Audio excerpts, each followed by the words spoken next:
Allahumma shalli ala sayyidina Muhammad wa asghiri zalimin biwalimin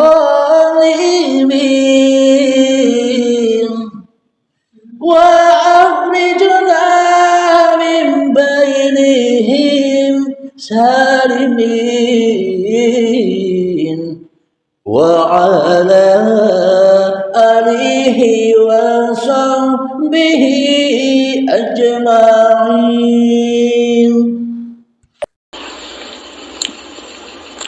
Jadi kemaksiatan di sisi Allah itu meskipun manusianya kelihatannya ahli ibadah, meskipun kelihatannya manusianya ahli berderma, meskipun kelihatannya manusianya ahli berbuat kebaikan, meskipun kelihatannya manusianya suka menolong, akan tetapi di dalam hati manusianya masih merasa wujud diri manusianya yang merasa bisa melakukan ketaatan itu, maka di sisi Allah itu adalah suatu kemaksiatan.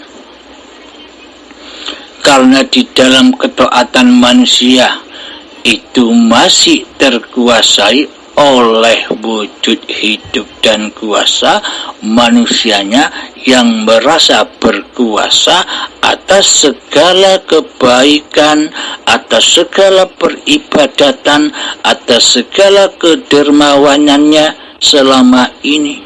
Masih manusianya yang mentuhani amal-amal perbuatannya. Ini menurut syariat, ini menurut manusia ahli ibadah. Akan tetapi menurut di sisi Allah dialah ahli maksiat. Karena di hatinya belum bertuhan, karena di hatinya selalu mensekutukan Allah dengan dirinya, karena di hatinya selalu syirik kepada Allah, karena di hatinya selalu kufur kepada Tuhan pencipta dirinya, karena ketidaktahuannya, karena ketidaksadarannya akan beragama dan bertuhan. Alhamdulillahirabbil alamin. Maka nyatalah ketaatan dan kemaksiatan di sisi manusia dan ketaatan serta kemaksiatan di sisi Allah. Jadi di dalam ketaatan dan manusia itu pada intinya hanya terletak pada dohir-dohirianya saja, hanya terletak pada syariat-syariat badaniah manusianya. Akan tetapi ketaatan dan kemaksiatan di sisi Allah itu adalah ada di dalam kondisi hatinya. Di dalam hati manusia itu masih kufur atau iman kepada Allah. Di hatinya masih jadi raja ataukah jadi hamba. Di hatinya masih mentuhankan dirinya sebagai raja dan penguasa seluruh tindak laku badanianya, ataukah sudah kembali pulang kepada uripe Allah lah yang berkuasa atas seluruh tindak laku badaniahnya. Alhamdulillahirabbil alamin. Kadang ada unen-unen begini. Orang yang sudah berhakikat dan makrifat itu pasti meninggalkan syariat-syariat manusianya.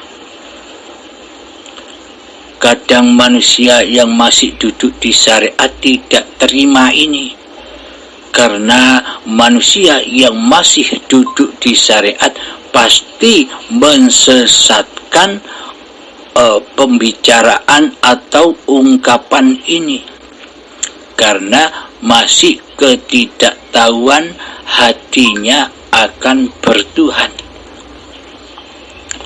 Pada intinya ungkapan itu ketika manusia sudah berhakikat dan ma'rifat kepada Tuhannya, pasti ia akan meninggalkan seluruh syariat-syariat manusianya.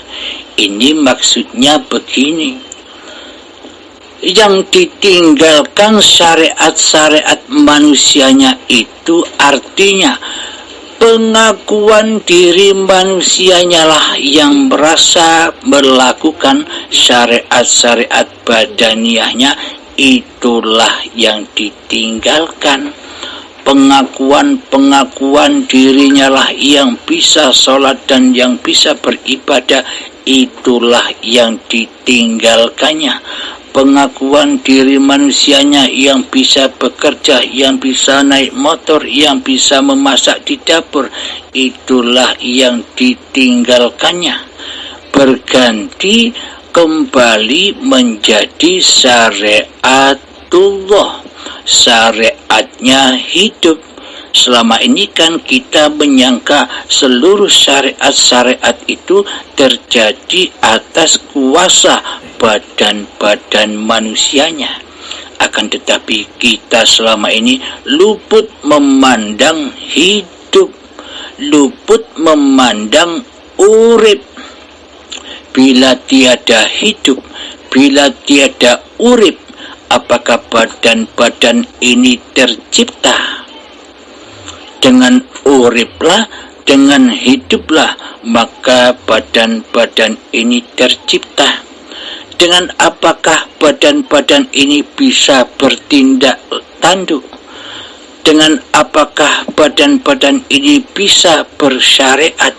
Dengan apakah badan-badan ini bisa sholat, bisa berpuasa, bisa berzakat, bisa haji dan sebagainya?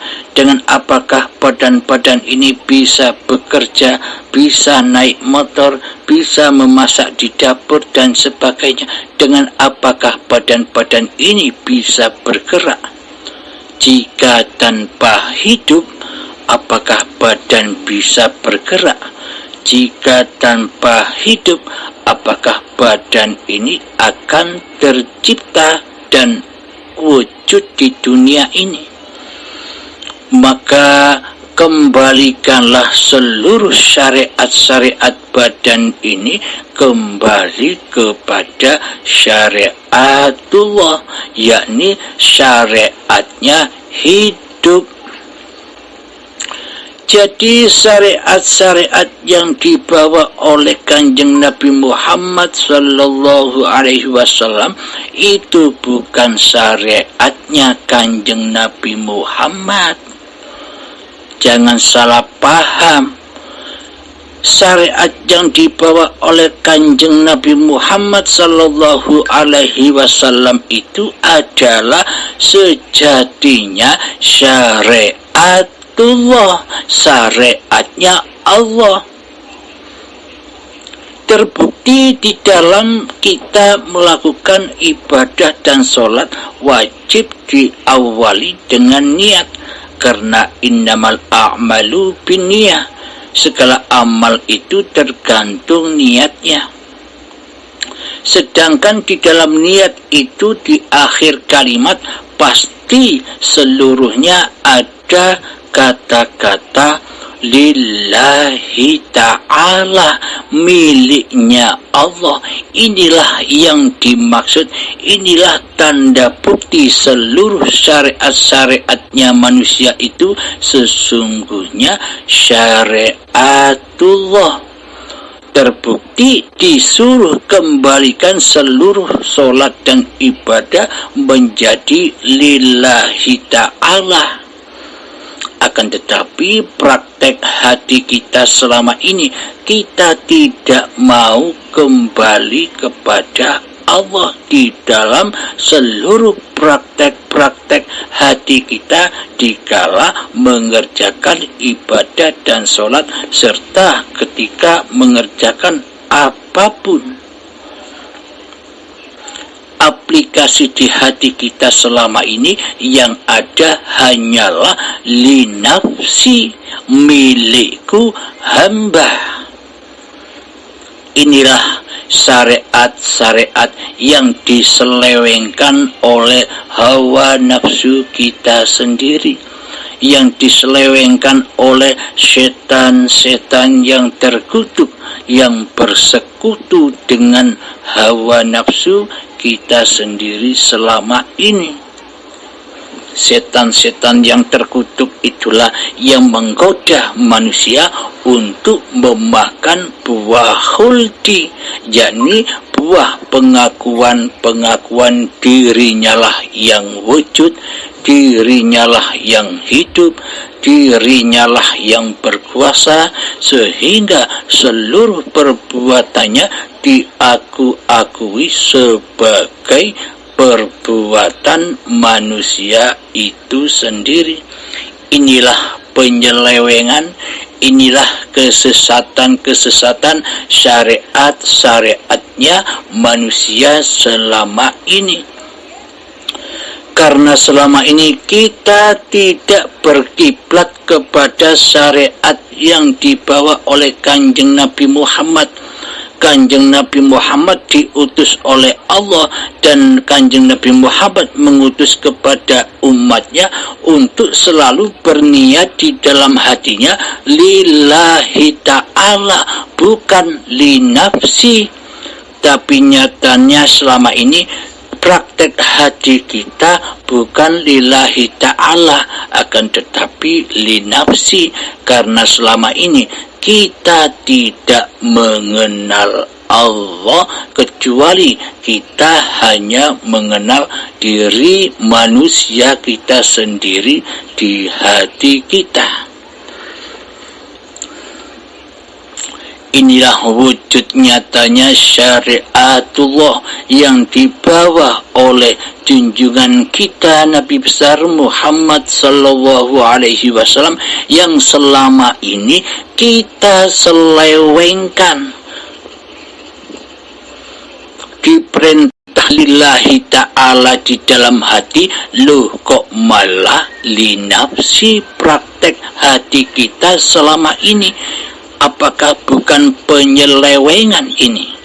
Apakah bukan ketersesatan selama ini hati kita kepada Allah? Maka dari itu sangat perlulah bertauhid itu, sangat perlulah bermakrifat kepada Allah. Karena bila kita tidak bermakrifat kepada Allah, bagaimana mungkin kita bisa mengaplikasikan di dalam kegiatan sehari-hari kita dengan niatan lillahi ta'ala? Praktek hati dan aplikasi hati selalu lillahi ta'ala tanpa kita bertauhid. Tanpa bertauhid, maka seluruh ibadah dan sholat itu, bahkan seluruh apapun yang kita perbuat selama ini, sejak detik-detik akil balik hingga setua ini, akan menjadi kemaksiatan di sisi Allah. Seluruh af'al yang kita kerjakan, baik kelihatannya ibadah, baik kelihatannya sholat di sisi manusia, akan tetapi di sisi Allah semua itu di atas dosa. Apa dosa itu sejatinya? Dosa itu sejatinya, dosa itu kenyataannya adalah ketika di dalam hati kita yang nyata, yang wujud, yang hidup, yang berkuasa masih diri manusia kita sebagai Tuhannya.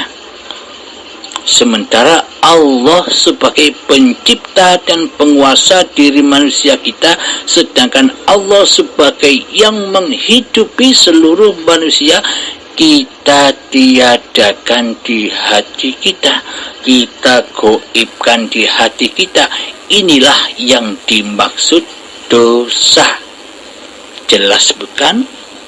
Nyata bukan? Dosa itu bukan angan-angan lagi, karena beragama dan bertuhan itu jelas dan nyata, tidak angan-angan. Selama kita masih duduk di syariat saja, selama ini ketika kita belum belajar ilmu hakikat dan makrifat, selama ini kita hanya angan-angan saja. Semua diangan-angankan bentuk wujud badan manusianya. Alam-alam gaib yang diceritakan seluruhnya digambar-gambarkan dengan keadaan atau perjalanan badan-badannya saja. Karena selama ini manusia masih mentuhankan badan inilah yang berkuasa sendiri atas segala tindak lakunya badan. Kita selama ini kita luput memandang hayatullah yang berkuasa atas badan. Maka ketika kita sudah belajar ilmu ketuhanan, yakni belajar ilmu hakikat dan makrifat, maka nyatalah Allah sebagai penguasa manusia, maka nyatalah uripe Allah yang menghidupi manusia. Ketika sudah nyata uripe Allah, maka nyatalah alam-alam yang katanya gaib itu. Alam-alam yang katanya gaib itu sudah tidak gaib lagi, alias sudah nyata. Keadaan hati yang ada hanya uripe Allah atau hidup ini Allah. Ketika manusianya sudah tak merasa bahwa hidup ini hidup manusianya, inilah yang dimaksud pahala. Jadi dosa dan pahala itu sudah nyata, sangat jelas buat Anda semua di hati Anda. Anda saat ini berbuat dosakah atau berbuat pahalakah, Anda sudah tahu sendiri di hati Anda. Karena sudah dibukakan hijab-hijab kegoiban Tuhannya di hati Anda, bahwa Allah itu sangat amatlah nyata, manusianya lah yang goib dan tiada tanpa Allah. Alhamdulillahirabbil alamin. Semoga pemaparan ini bisa berguna dan bermanfaat, khususnya bagi saya pribadi dan umumnya bagi kita semua penyimak setia channel Uripe Allah. Semoga kita selalu dibimbing oleh Allah Ta'ala. Alhamdulillahirabbil alamin. Akhiru kalam. Assalamualaikum warahmatullahi wabarakatuh. Allahumma salli ala sayyidina Muhammad wa asghiri zalimin biwalimin wa akhrijna min bainihim salimin wa ala alihi wa sahbihi ajma'in.